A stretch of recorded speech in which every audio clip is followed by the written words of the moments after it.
Class 10 দশম শ্রেণীর ভূগোল টেক্সট বই ছায়া পাবলিকেশন, রাইটার দুলাল দাস ও চন্দন সুরভি দাস। মানে ক্লাস 10 দশম শ্রেণীর ভূগোল যে টেক্সট বই আছে সেই টেক্সট বইয়ের দ্বিতীয় অধ্যায়ের অনুশীলনীর প্রশ্নের উত্তর আমরা এই ভিডিওতে করব। তোমরা ভালো করে বুঝে নাও, কি বললাম? ছায়া পাবলিকেশন, দশম শ্রেণীর দুলাল দাস এর লেখা এটি বই। নাম্বার 1, প্রথম প্রশ্ন কি আছে? হেটেরোস্ফিয়ারের উচ্চতম স্তরটি হলো, এটার উত্তর হবে হিলিয়াম স্তর। কি বললাম? হিলিয়াম স্তর। 2 নম্বর অধ্যায় কিন্তু করছি। নাম্বার 2, যে যন্ত্রের সাহায্যে বায়ুর আর্দ্রতা পরিমাপ করা হয় সেটির উত্তর হবে হাইগ্রোমিটার। নাম্বার 3, এল নিনোর প্রভাব দেখা যায়, উত্তর হবে প্রশান্ত মহাসাগরে। নাম্বার 4, উল্কাপিণ্ড পুড়ে ছাই হয় নিম্নলিখিত স্তরে, এটার উত্তর হবে মেসোস্ফিয়ার। নাম্বার 5, মার্কিন যুক্তরাষ্ট্রে পৃথিবীর সর্বাপেক্ষা বিধ্বংসী ঘূর্ণিঝড় এর নাম টুইস্টার। কি বললাম? ঘূর্ণিঝড় টর্নেডোকে এই নামে ডাকা হয়, অ্যান্সার হবে টুইস্টার। নাম্বার 6, বার্ষিক উষ্ণতার প্রসার সবচেয়ে কম হয়, অপশন এ নিরক্ষীয় জলবায়ু অঞ্চলে। নাম্বার 7, ফ্রান্সের রন নদীর উপত্যকায় প্রবাহিত শীতল স্থানীয় বায়ুকে বলে মিস্ট্রাল। তোমরা এই প্রশ্নের উত্তরগুলি, অনুশীলনী প্রশ্নের উত্তরগুলি তোমরা নিজেদের খাতায় কিন্তু লিখে নাও। লিখে নিলে পরীক্ষার আগে তোমাদের ভিডিও দেখতে হবে না, কোনো অসুবিধা হবে না। খাতা খুললে সব উত্তর তোমরা পেয়ে যাবে, তোমাদের আসান হবে। অবশ্যই তোমরা খাতায় লিখে নাও। নাম্বার 8, দিন রাতে তাপমাত্রার পার্থক্য সবচেয়ে বেশি দেখা যায়, এটার অপশন বি উষ্ণমরু জলবায়ু অঞ্চলে। নাম্বার 9, সমুদ্রপৃষ্ঠে বায়ুর গড় চাপ হলো, উত্তর হবে 1013.2 মিলিবার। নাম্বার 10, নিরক্ষীয় জলবায়ু অঞ্চলে বৃষ্টিপাত ঘটে, অ্যান্সার হবে সারা বছর ব্যাপী। নাম্বার 11, ভূপৃষ্ঠ থেকে অপরের দিকে প্রায় কত কিলোমিটার পর্যন্ত বিস্তৃত স্তরটিকে হেমিস্ফিয়ার বলা হয়, অ্যান্সার হবে 90 কিলোমিটার। নাম্বার 12, স্বাভাবিক উষ্ণতা হ্রাসের হার পরিলক্ষিত হয়, অ্যান্সার হবে অপশন সি ট্রপোস্ফিয়ার।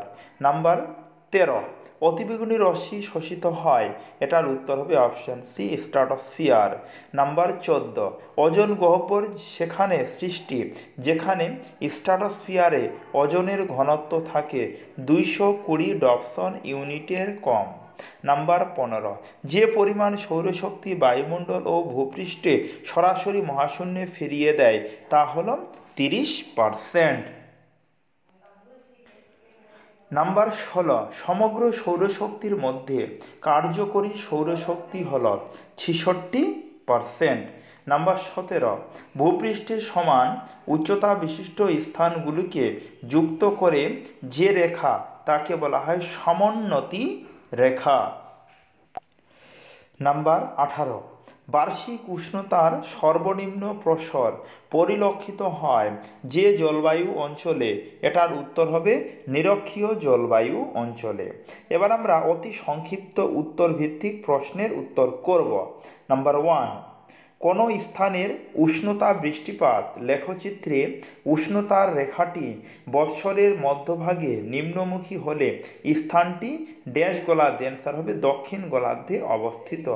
নাম্বার 2, শীতাতাপ নিয়ন্ত্রক যন্ত্র বা এয়ার কন্ডিশনার ব্যবহারের ফলে বায়ুমণ্ডলে সিএফসি গ্যাস নির্গত হয়।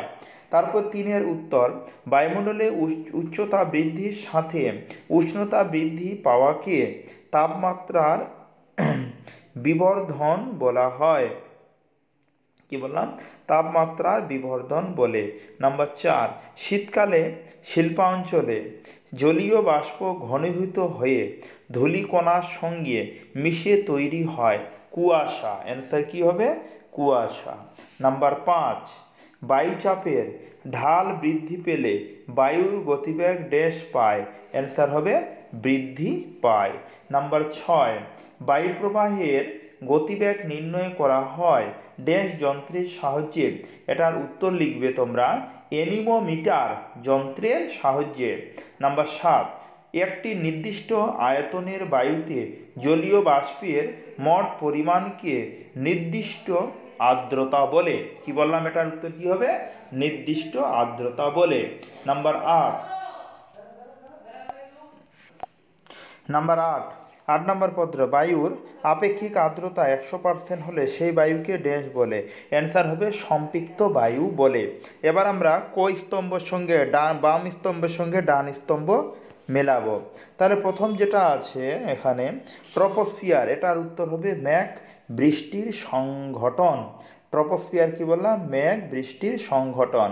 নাম্বার 2, স্ট্রাটোস্ফিয়ার, এটির উত্তর হবে উত্তাপের ক্রমবৃদ্ধি। স্ট্রাটোস্ফিয়ার, এটার উত্তর কি বললাম? উত্তাপের ক্রমবৃদ্ধি। নাম্বার 3, থার্মোস্ফিয়ার, এটার উত্তর হবে বেতার তরঙ্গের প্রতিফলন। থার্মোস্ফিয়ার কি বললাম? বেতার তরঙ্গের প্রতিফলন।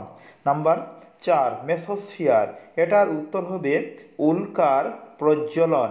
মেসোস্ফিয়ার উত্তর কি বললাম? উল্কার প্রজ্বলন। নাম্বার 5, আয়নোস্ফিয়ার, আয়নোস্ফিয়ারের উত্তর তোমরা লিখবে অতিবেগুনি রশ্মির শোষণ। অতিবেগুনি রশ্মি শোষণ। এবার তারপরে প্রশ্নগুলি করব। নিম্নলিখিত বাক্যগুলি শুদ্ধ হলে পাশে সু এবং অশুদ্ধ হলে পাশে অ লেখ। তাহলে 1 নাম্বার, ওজোন স্তরকে প্রাকৃতিক সৌর পর্দা বলা হয়। এটার উত্তর হবে কিন্তু শুদ্ধ। তোমরা সবাই শুদ্ধ লিখে নাও। নাম্বার 2, নিরক্ষীয় জলবায়ু অঞ্চলে ঋতু পরিবর্তন লক্ষ্য করা যায়। এটিও শুদ্ধ হবে। নাম্বার 3, প্রশান্ত মহাসাগরে সৃষ্ট এল নিনোর প্রভাবে দক্ষিণ আমেরিকার পশ্চিম উপকূলে খরার সৃষ্টি হয়। এটার উত্তর হবে কিন্তু শুদ্ধ। নাম্বার 4, মিস্ট্রাল একটি উষ্ণ স্থানীয় বায়ু যা ফ্রান্সের রন নদী উপত্যকায় প্রবাহিত হয়। এটি হবে অশুদ্ধ। নাম্বার 5, এল নিনোর বছরগুলিতে ভারতে বন্যার সৃষ্টি হয়। এটি হবে অশুদ্ধ। এবার নাম্বার 6, আন্টার্কটিকা অঞ্চলে ওজোন গহ্বর দেখা যায়। কি বললাম? আন্টার্কটিকা অঞ্চলে ওজোন গহ্বর দেখা যায়। এটি শুদ্ধ হবে। নাম্বার 7, চিনুক ফ্রান্সের মধ্যে দিয়ে প্রবাহিত একটি উষ্ণ বায়ু। এটি অশুদ্ধ হবে। চিনুক ফ্রান্সের মধ্যে দিয়ে প্রবাহিত একটি উষ্ণ বায়ু, এটি কি বললাম? অশুদ্ধ হবে।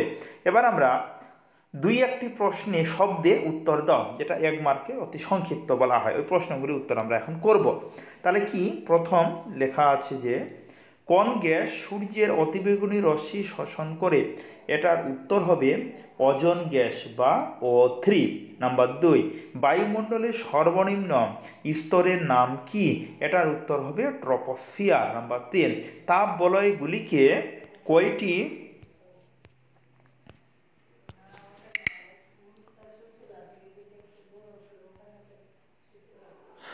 ভাগে ভাগ করা যায়? এটির উত্তর তোমরা করবে টোটাল 3টি ভাগে ভাগ করা যায়। তারপরে নাম্বার 4, সম্পৃক্ত বায়ুর আপেক্ষিক আর্দ্রতা কত? এটার উত্তর হবে 100%। কত বললাম? 100%। সম্পৃক্ত বায়ুর আপেক্ষিক আর্দ্রতা হলো 100%। নাম্বার 5, বায়ুমণ্ডলের কোন স্তরে জেট বিমান যাতায়াত করে? এটার উত্তর হবে স্ট্রাটোস্ফিয়ার। বানানটা ঠিক করে দেখে নাও। দন্ত শয় টয় রফালা জফলা আকার টয়কার দন্ত শয় ফয় হস্যি আকার আর র। এবার আমরা সংক্ষিপ্ত উত্তর ভিত্তিক প্রশ্ন করব। তাহলে কি? নাম্বার 1, বৈপরীত্য উষ্ণতা কাকে বলে? আন্তঃক্রান্তীয় সম্মিলন অঞ্চল কাকে বলে? তাই 1 থেকে মোট 15টি প্রশ্ন। 15টি প্রশ্নের উত্তর আমি পরপর করে করছি। তাহলে 2 মার্কের প্রশ্ন, তোমরা যে ছায়া ভূগোল বই, ভূগোল ও পরিবেশ দুলাল দাসের 51 পেজ বের করলে সহজেই প্রশ্নগুলি দেখতে পাবে। সহজ হবে তোমাদের। বইটা বের করে 51 নম্বর পৃষ্ঠা। নাম্বার 1, বৈপরীত্য উষ্ণতা কাকে বলে? অ্যান্সার, বৈপরীত্য উষ্ণতা বলতে বায়ুমণ্ডলের বিভিন্ন অংশে তাপমাত্রার পার্থক্যকে বোঝায়, যা বাতাসের গতি ও আবহাওয়ার পরিবর্তনে গুরুত্বপূর্ণ ভূমিকা রাখে। 1 নম্বর প্রশ্ন। তারপরে নাম্বার 2, 2 নম্বর প্রশ্ন লেখা আছে আন্তঃক্রান্তীয় সম্মিলন অঞ্চল বা আইটিসিজেড কাকে বলে? অ্যান্সার, অন্তঃক্রান্তীয় সম্মিলন অঞ্চল বা আইটিসিজেড ইন্টারট্রপিক্যাল কনভারজেশন জোন হল নিরক্ষরেখার আশেপাশে অবস্থিত একটি নিম্নচাপ অঞ্চল, যেখানে উত্তর ও দক্ষিণ গোলার্ধের বায়ুপ্রবাহ পরস্পরের সঙ্গে মিলিত হয় এবং প্রচুর বৃষ্টি হয়। 3 নম্বর প্রশ্ন দেওয়া আছে নিরপেক্ষ আর্দ্রতা বলতে কি বোঝো? অ্যান্সার, নিরপেক্ষ আর্দ্রতা হলো এমন একটি অবস্থা যেখানে বাতাসের আপেক্ষিক আর্দ্রতা 100% হয় এবং এটি আরও ঠান্ডা বা গরম হলে জলীয় বাষ্পের পরিমাণ পরিবর্তিত হয় না। 3 নম্বর প্রশ্নের উত্তর। এবার নাম্বার 4, সূর্যরশ্মি তাপীয় ফল কাকে বলে? অ্যান্সার, সূর্যরশ্মি তাপীয় ফল বলতে পৃথিবীর বিভিন্ন স্থানে সূর্যরশ্মি শোষণ এবং প্রতিফলনের ফলে সৃষ্ট তাপমাত্রার পরিবর্তনকে বোঝায়।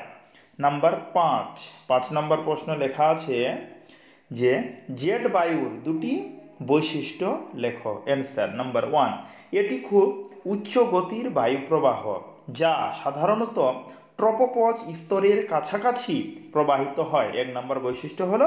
এবার নাম্বার 2, এর গতিবেগ ঘন্টায় 200 থেকে 400 কিমি পর্যন্ত হতে পারে এবং এটি আবহাওয়ার পরিবর্তনে গুরুত্বপূর্ণ ভূমিকা রাখে। নাম্বার 5। এবার নাম্বার 6 নম্বর প্রশ্ন আছে বায়ুচাপ কক্ষ কাকে বলে? অ্যান্সার, বায়ুচাপ কক্ষ হল বায়ুমণ্ডলে উচ্চ বা নিম্নচাপ বিশিষ্ট নির্দিষ্ট এলাকা যা আবহাওয়া ও বাতাসের গতিপথ নির্ধারণ করে। 6 নম্বর প্রশ্ন হল।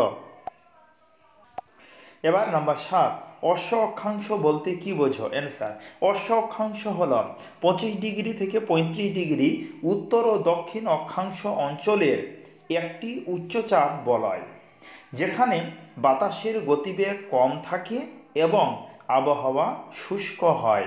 এবার নাম্বার 8 নম্বর প্রশ্ন, সম্পৃক্ত ও অসম্পৃক্ত বায়ু কাকে বলে? অ্যান্সার, সম্পৃক্ত বায়ু যে বায়ু তার সর্বোচ্চ পরিমাণ জলীয় বাষ্প ধারণ করেছে, যে বায়ু তার সর্বোচ্চ পরিমাণ জলীয় বাষ্প ধারণ করেছে এবং আরও ঠান্ডা হলে ঘনীভূত হবে। অসম্পৃক্ত বায়ু এবার বলছি, যে বায়ুর মধ্যে আরও জলীয় বাষ্প ধারণের ক্ষমতা আছে এবং এটি এখনও সম্পৃক্ত অবস্থায় পৌঁছায়নি। এটা হলো 8 নম্বর। এবার নাম্বার 9, শিশিরাঙ্ক কাকে বলে? শিশিরাঙ্ক হলো সেই নির্দিষ্ট তাপমাত্রা যেখানে বাতাস ঠান্ডা হলে এর মধ্যে থাকা জলীয় বাষ্প ঘনীভূত হয়ে শিশির তৈরি করে, তাকে বলা হয় শিশিরাঙ্ক। এবার নাম্বার 10, দৈনিক গড় উষ্ণতা সূত্রটি তাহলে লেখো। দৈনিক গড় উষ্ণতা ইকুয়াল টু সর্বোচ্চ উষ্ণতা প্লাস সর্বনিম্ন উষ্ণতা। ক্লিয়ার? সূত্রটা এইভাবে লেখো। এই যে দাগ দেওয়া আছে না ইংলিশে, ওগুলো লেখার দরকার নেই, তোমরা এইভাবে লিখবে সরাসরি। দৈনিক গড় উষ্ণতা সমান সমান সর্বোচ্চ উষ্ণতা প্লাস সর্বনিম্ন উষ্ণতা। এবার নাম্বার 11, ঘূর্ণিঝড়ের চক্ষু কাকে বলে? অ্যান্সার, ঘূর্ণিঝড়ের চক্ষু হলো ঝড়ের কেন্দ্রে অবস্থিত শান্ত ও পরিষ্কার আবহাওয়ার একটি এলাকা যেখানে বাতাসের চাপ খুব কম থাকে, তাকে ঘূর্ণিঝড়ের চক্ষু বলে। এটা কত নম্বর হলো? 11 নম্বর। এবার নাম্বার 12, আবহাওয়া ও জলবায়ু বলতে কি বোঝো? অ্যান্সার, আবহাওয়া একটি নির্দিষ্ট সময়ে ও স্থানে বায়ুমণ্ডলের অবস্থার পরিবর্তন, যেমন তাপমাত্রা, বৃষ্টি, বাতাস। জলবায়ু দীর্ঘ সময়ের জন্য নির্দিষ্ট অঞ্চলের গড় আবহাওয়ার ধরন। এবার আমরা 13 নম্বর প্রশ্নের সমাধান করব। লেখা আছে 22 বেলট সূত্র বলতে কি বোঝো? 22 বেলট সূত্র অনুসারে যদি একজন ব্যক্তি পৃষ্ঠের বাতাসের মুখোমুখি হন তাহলে তার ডান দিকে উচ্চচাপ ও বাম দিকে নিম্নচাপ থাকবে। এটা কত? 13 নম্বর প্রশ্নের উত্তর। এবার নাম্বার 14, অধঃক্ষেপণ কাকে বলে? অধঃক্ষেপণ বলতে মেঘ থেকে পানি, তুষার, শিলা বা শিলাবৃষ্টি হিসাবে জলীয় কণার পতনকে বোঝায়। ক্লিয়ার? আচ্ছা, এবার আপেক্ষিক আর্দ্রতা নির্ণয়ের সূত্র, তাহলে সূত্রটি তোমরা মনে রাখো। আপেক্ষিক আর্দ্রতা সমান সমান বাতাসে উপস্থিত জলীয় বাষ্পের পরিমাণ গুণ, এখানে কিছু নেই মানে গুণ আছে, ইংলিশগুলো লিখতে হবে না কিন্তু, গুণ বাতাসে ধারণক্ষম সর্বোচ্চ জলীয় বাষ্পের পরিমাণ বাই 100, সবটার নিচে দাগ হবে কত 100। তাহলে দেখো এই ভিডিওতে আমি তোমাদের ভূগোল ছায়া প্রকাশনের ভূগোল বইয়ের দ্বিতীয় অধ্যায়ের অনুশীলনী একদম 2 মার্ক অবধি, মানে 2 মার্কের থেকে 1 থেকে একদম 2 মার্কের সম্পূর্ণ প্রশ্নের সমাধান আমি এই ভিডিওতে করলাম। এখানে তোমাদের এখন ব্যাখ্যাভিত্তিক উত্তর ভিত্তিক প্রশ্ন যেটা 3 এবং 5 মার্কার আছে, যেগুলো অনেক বড়, আমি ভিডিওতে করলাম না, তোমরা তোমাদের বড় নোট বইতে সহজেই এই বড় প্রশ্নগুলির উত্তর তোমরা কিন্তু পেয়ে যাবে। ক্লিয়ার? তাহলে এরপরে কি সাবজেক্টে তোমরা অনুশীলনী উত্তর পেতে চাও কমেন্ট করে জানাতে পারো, আমি চেষ্টা করব যে ওই অনুশীলনী উত্তর যত পারি তাড়াতাড়ি তোমাদের দেওয়া। তাহলে দেখা হচ্ছে এরপরের ভিডিওতে।